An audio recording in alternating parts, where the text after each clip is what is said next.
Now we're changing up from maybe the doom and gloom of protecting the store to the doom and gloom of being so overwhelmed with your data that you don't know how to use it. And we're going to get the solution to that problem right now, right, Yasmin? Hi. Yep. We're going to talk about it now. Cool. I do think the same way that this event happens, and we've done so many of these events, and I was telling somebody yesterday, an event is often you're kind of selling hope to people, because often people register, they don't show up, they don't attend a session, and then even if they attend, they don't change how their business operates. And if you don't make any actual changes in the business, then nothing's really moved forward because you attended or wanted to attend an event. And I think that happens with our data a lot too, right? We can look at the data, we can report on the data, we can have meetings about it, but does it change what we do? And do we take actions from it that benefit and impact the business in a clear way? That's a tough part. Yeah. And there's a lot you can do. It's not as overwhelming. You could just make small little changes and see how the numbers move. And I'll show you some ways to look at it. Yeah, awesome. I'm going to add your presentation to the screen here. We'll switch out the banner above my head here, and I will let you take it away. Great, thank you. So I'm Yasmin. I'm the co-founder of Peel. And for those who don't know, Peel is an automated business analysis system for any e-commerce team. So we take, you connect to us via the Shopify App Store, and the software that we've built starts automatically downloading and processing all the analysis, so you don't have to do it and you can stay away from spreadsheets. And these are a few of the brands that we work with. So Peel delivers data insights to grow your e-commerce revenue across new and existing customers. And we have over 100 different metrics. And we give you all the metrics, but then we compute it across all of your dimensions. So what products people purchase, what discount codes, where they're coming from, payment gateways, and sort of always tell you the types of the things that you should be looking at, since there's so much to look at and it could be really overwhelming. But we try to make it accessible and easy for you to just sort of dig into the data instead of learning how to compute it. I'll skip over all of these because everyone sort of knows that data analysis is tedious and technical and time consuming. And we're here to try to solve that. So let's just jump into the presentation. So when we think of Black Friday, Cyber Monday, people think of high CAC, a lot of competition to acquire new customers, and start stressing out on the acquisition side. But I'm not going to focus on that. I'm here to talk about retention strategies, because we have acquired and people throughout the time with our businesses, and they are waiting to come back and purchase again. So there's so much that you can do, and especially with the data that you already have on your customers, to encourage them to come back. So let's talk about that. And the way people sort of do it is they look at a cohort chart. And I'll do a quick overview of this now. So people are added to cohorts when they first make a purchase with your brand. So if I first purchased in June, I'd be in this line. This is where my activity would be. And the analysis will essentially look to see, okay, when did I come back? Or depending on what the metric is, but when did I come back and purchase again? Was it in June? Was it in July, August, September, October, November, December? So the pink and the purple this is party time, and this is what we're here to talk about. So what we're saying is in months prior, you've acquired customers and you're trying out different advertisements, different ways to get people in to come and buy your product. And all these customers they happened. So what we can do is focus on strategies to get them to come back and buy again. And we can try to get these lines in this chart, in this diagonal chart, to be pink and purple. And I'm going to talk about 3 metrics to go over that type of information. So we have repurchase rate, we have average order value, and the combination of those this is not the actual formula for LTV, but these are the 2 sort of windows into how you can increase the lifetime value of your customers and your brand. And so we'll go over those now. And there's actually a lot more metrics to go over, but these, if you stick to just 2, you can make so many gains and improvements. So the whole point is to not overwhelm anybody. So repurchase rate. So this is a type of metric that tells you when do the customers that you acquired come back and purchase again.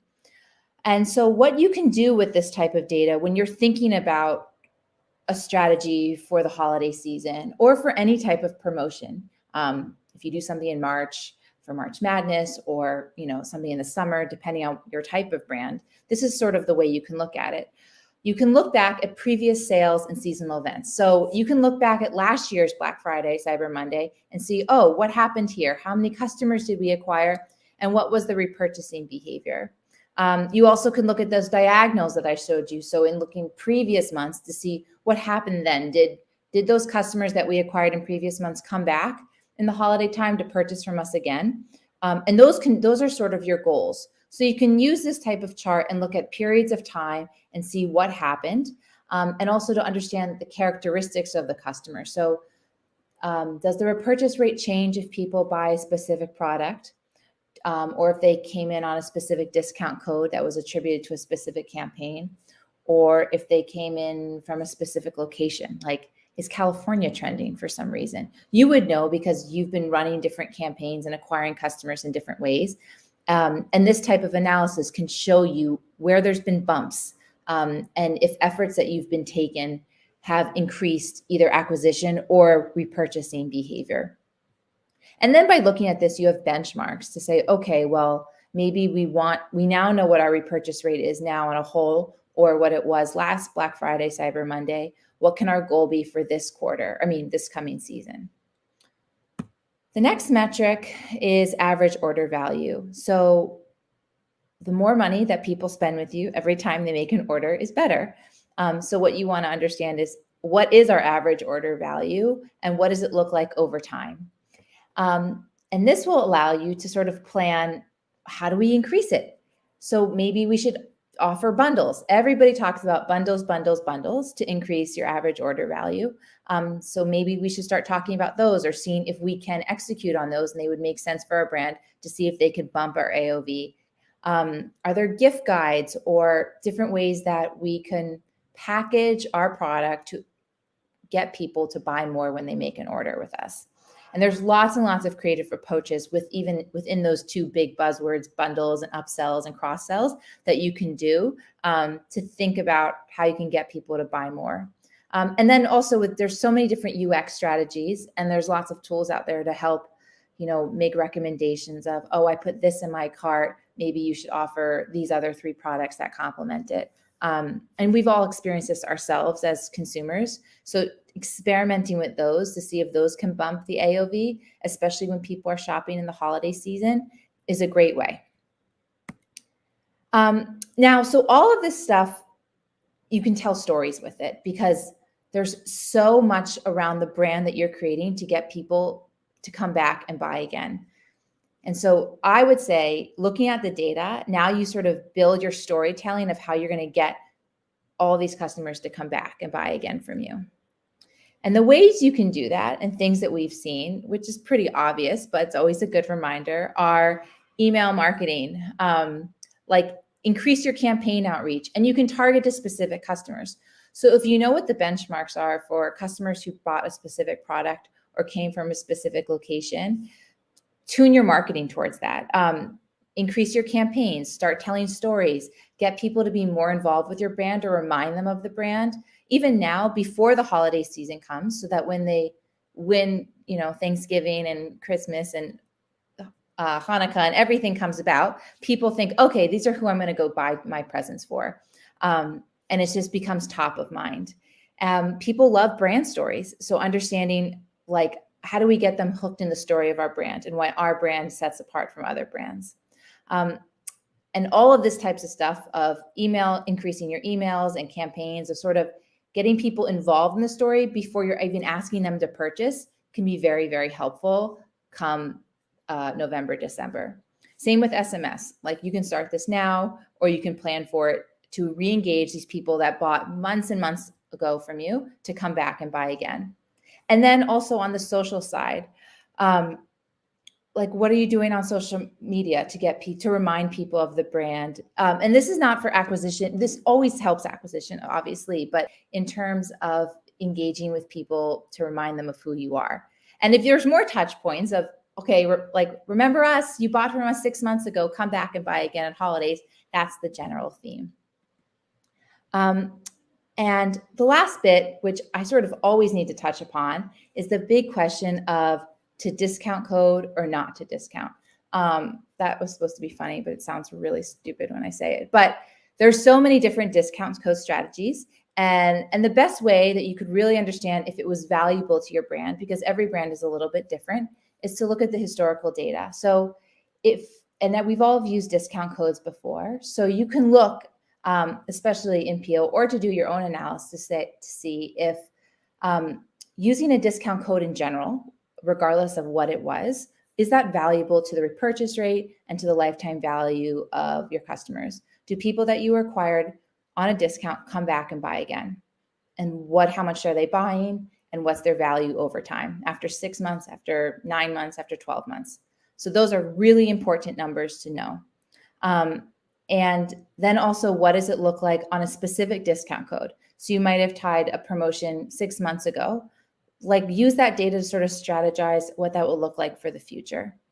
And then again, by specific product. So if a product was, discounted or not, just understanding what the lifetime value of those customers are who bought that specific product versus didn't, or who bought that product when it was on a discount by looking at the specific code.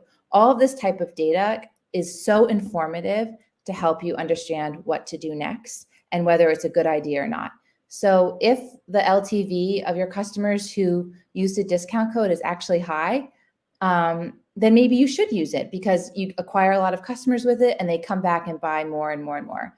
But if it doesn't, then, that's just because it's trending doesn't mean you should do it, because it's not going to help the value of your brand.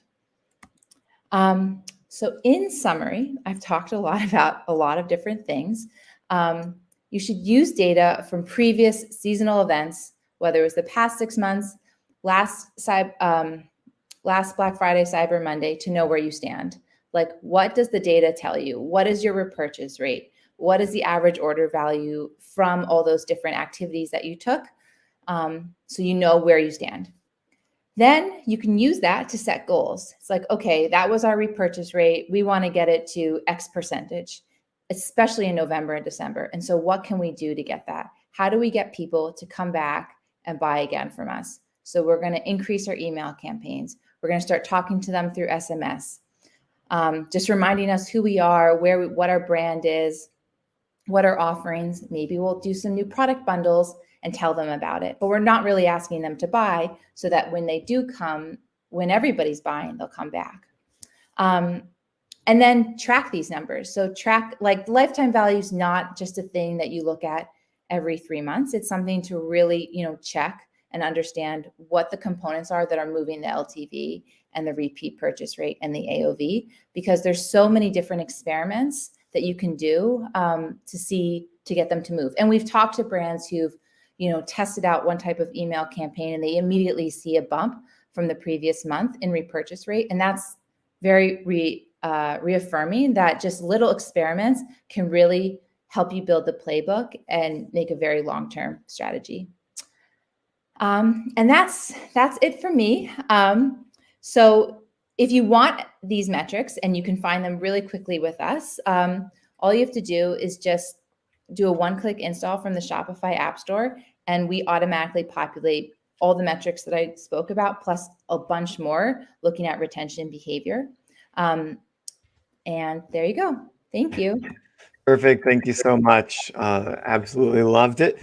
And yeah, we've got the link for everybody in the show notes to head over to check out Peel Insights, download, install, and start making adjustments using data on your Black Friday, Cyber Monday strategies. Thank you so much, Yasmin. We're going to move right into our next session.